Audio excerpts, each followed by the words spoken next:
Ngayon meron tayong client dito. Dinaanan ko lang, galing kasi ako sa job site or sa work. Ito dinaanan ko lang to. Yung outlet niya, ang problema nito, itong isang side yan, ipa-plug naman ng ayos. Pero ito, ayun, matigas. Then, ayun o, nabitaw. Sa nalalaglag na lang itong pina-plug nila. Yun. Ayan o. Yun. Tapos minsan pag ganito yung plug nila, gumagamit pa sila or nangangailangan pa sila ng adapter. Kaya gagawin ko dito, palitan natin to. Ayan. May mga tape pa. Mayroon daw kasi ditong bata, nilalagyan nila ng cover minsan. Ayan. Kaya ito kasi dito lang, kakalisin lang yung plate dito. Ayan. Then tanggalin lang natin tong yan, screw lang natin yan dito.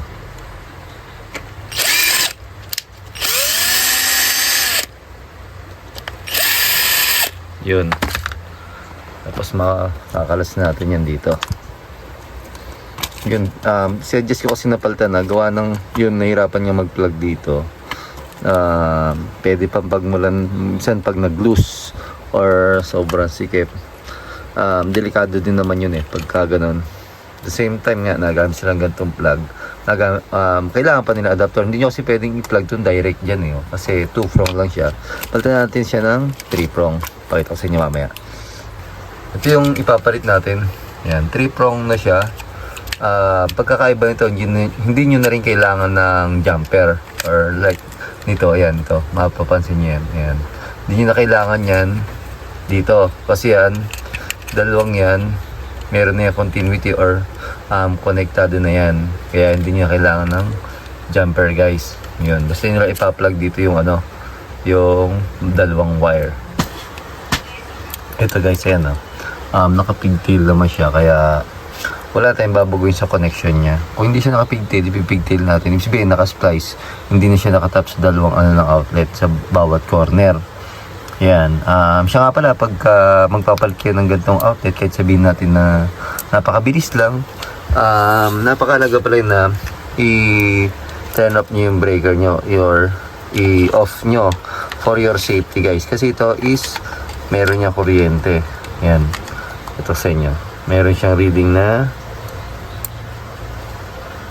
yun may 225 volts, which is napakadelikado, guys. Kapag kayo magagawa ng ganitong live, yan, kaya mas maganda i-off nyo yung circuit breaker na i-off position nyo. Ito guys, natanggalin nyo lang dito. Ito, hilahin lang yan. Yan, hilahin nyo lang itong wire na to. Yun. Tapos ito ring isa, yung ikakat ko na to kasi yun pangit na yung ng wire nya.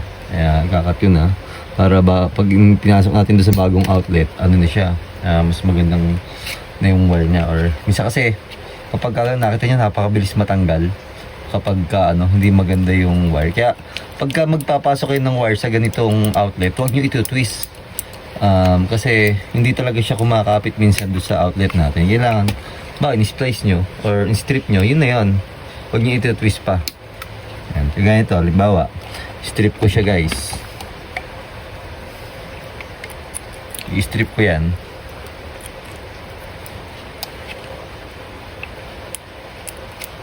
Yan, pag i-strip kong ganyan, huwag nyo na ito-twist.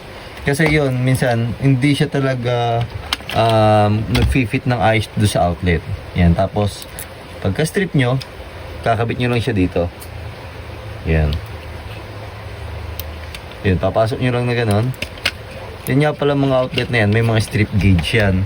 Ibig sabihin nun, ganun kahaba yung strip nyo or babalatan nyo. Ayan, kagaya nito. Ito, ayun meron siyang strip gauge. Ito, ayun yung strip gauge nya. Ang ganun kahaba. Para maiwasan nyo yung ganito, guys. Yan. Yung mga may nakalabas na copper. Napakadelikado din kasi yan. Yun kita nyo. Yun siya, walang nakalabas na copper, guys. Safe tayo or safe yung ating connection sa loob ng outlet. Tapos ito namang isa, strip natin. Ngayon kung nalilito kayo tapos pang din yung alam kung kaban, basta sukat nyo. Yan yung pliers, yung dulo lang ng pliers. Yun yun, sakto yan doon sa Yun, oh.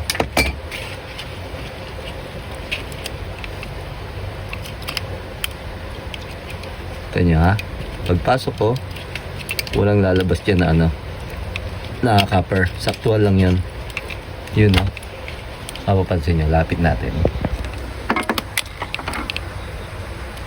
Yan, oh. Walang nakalabas na copper, guys. Yun, oh. Safe siya. Yun, oh. Tapos, pwede natin screw. Pero test muna natin kung meron siyang kuryente. Yun. Set natin yung multimeter natin sa AC. Ito, ayan. Set lang natin siya sa AC. Yun, oh. Alternating current. Then, lagay natin doon sa test probe. Kung ano. Ayan, natin. Sak natin itong test probe. Tingnan natin kung may mariread na 220 volts before natin siya i-fit doon sa ano. Ayun. Kailangan niya pala pag gagamit yung test probe, isang kamay lang para safe. Yun. Ayan, may 227 volts na nare-read yung ating multimeter. Ayan, okay na siya. Pwede natin itong ikabit. Pagkakabit nito, same lang din nung isa. Tatanggalin lang natin itong ating ano, yung ating cover. Ayan, nakaklip lang yan. Tapos, pwede natin ito ipasok doon. Yan, o. Pwede natin siya ibalik. Kahit yung ginamit natin, yun. Yan, pwede natin siya ibalik. Yan. Pag nga pala kayo mag-screw, huwag nyong totally higpitan muna. Halimbawa, ayan, screw nyo na, konti lang muna. Tapos ito namang isa. Huwag nyo munang higpitan ng full higpit ito or nakapasok na lahat. Kasi, purpose nun para hindi kayo mahirapang itama itong kabila. Ayan. Pagka kasi iniano nyo, minsan mahirapan kayo mag-screw. Ayan. Tapos tsaka nyo siya papantay. Yun. Yun, o. Tapos tsaka nyo na higpitan parehas.